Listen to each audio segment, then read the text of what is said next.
Richard Martineau. Les commentaires haineux prennent certains animateurs.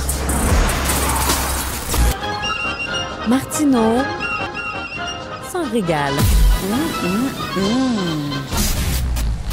Sophie Durocher, on est allé voir Paul Piché hier.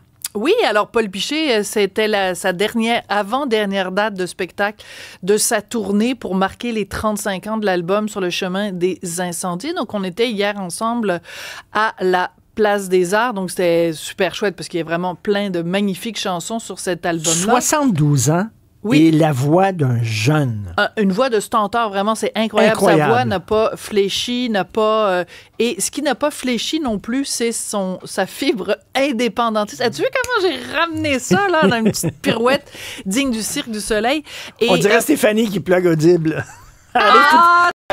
La twist. La petite twist. Et c'est que c'est intéressant parce que à un moment donné, pendant le spectacle, il fait donc évidemment les chansons de cet album-là, Sur le chemin des incendies, mais il y a des classiques incontournables, évidemment. Donc, il reprend Heureux d'un printemps qui me chauffe la couenne. Tout le monde est debout dans la Place des Arts, comprends-tu? C'est comme vraiment, les gens tapent dans leurs mains. Mon Joe. Et mon Joe, puis tout ça. Mais c'est qu'à la fin de Heureux d'un printemps, qui me chauffe la couenne. Normalement, ça finissait par imaginer le printemps, etc. Mais là, il a changé les paroles. Et les deux dernières phrases de cette chanson-là, telle qu'il la chante maintenant, ça donne « Et je vais chanter ce refrain dans un Québec souverain. » Puis là, t'as tout le monde à la Place des Arts qui est là. Puis là, pour être sûr qu'on a bien entendu... Oui, mais il y avait que des cheveux gris. Fait que c'est pas comme s'il y avait deux catégories de gens qui applaudissaient, il y avait juste des cheveux gris.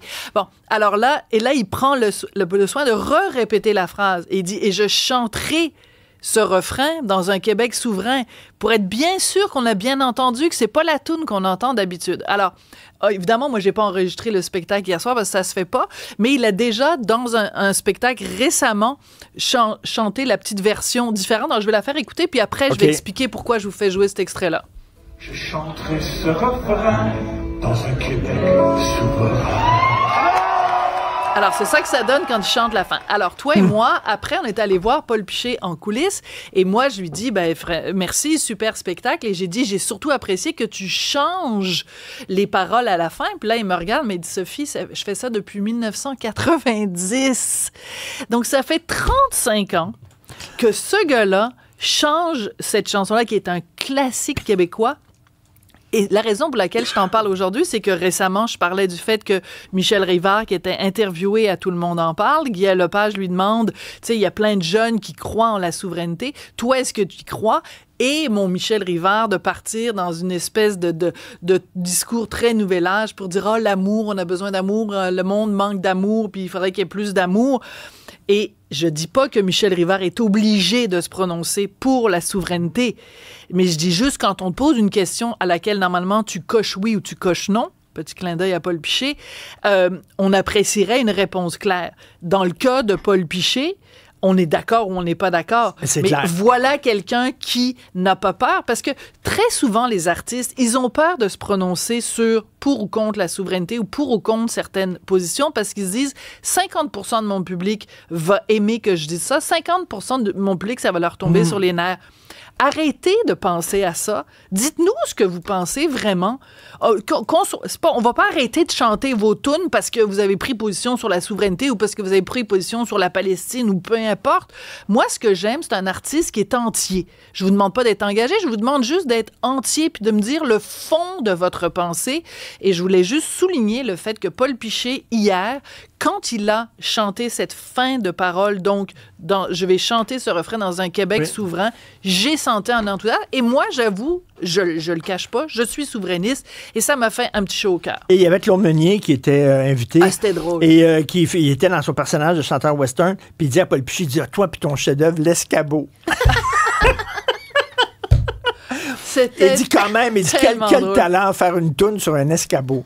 Alors, bien sûr, c'est l'escalier, la grande chanson. Mais le problème, pour en parler avec des amis qui étaient avec nous aussi hier soir, Pierre Huet et Lynn Robert, et on se disait, c'est plate parce que maintenant, à chaque fois qu'on va penser à cette chanson magnifique, l'escalier, c'est même là, j'ai failli dire l'escabeau, donc le fun est gâché pour nous pour le restant de nos jours. Rapidement, c'est important de parler de la décision de la Tulipe, donc salle de spectacle à à Montréal qui avait été obligé vraiment de fermer ses portes. Ils n'avaient pas le choix parce qu'il y avait un règlement de la Cour qui disait qu'ils n'avaient plus le droit de faire de bruit parce qu'il y avait un monsieur installé à côté de la salle de spectacle qui avait eu le droit, une erreur municipale, de transformer le bâtiment en un logement. Donc là, la Cour dit, vous avez le droit de faire du bruit à la Tulipe. Donc tout le monde se réjouit, avec raison, dans le milieu culturel.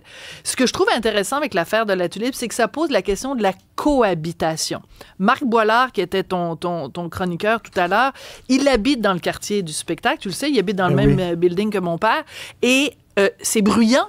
C'est dans le quartier du spectacle. Il est au centre-ville.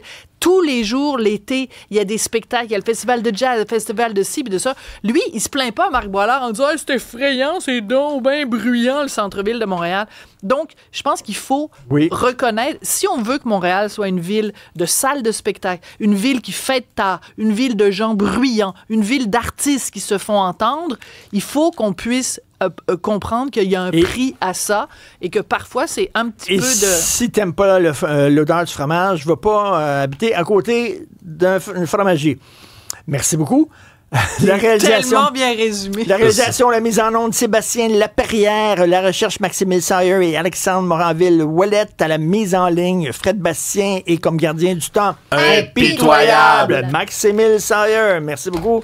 Ouais donc. Je fais ça rapidement en quelques secondes pour vous dire qu'on cherche toujours à débloquer un ouvrier qui serait coincé dans une tour médiévale qui s'est effondrée à Rome, alors qu'on voit là, rapidement quelques images. On ignore pour l'instant pourquoi ça s'est effondré, mais on dit qu'on a bon espoir de le retrouver toujours vivant. Je vous en reparle demain. Toutes les grues mènent à Rome. On se parle demain 3h.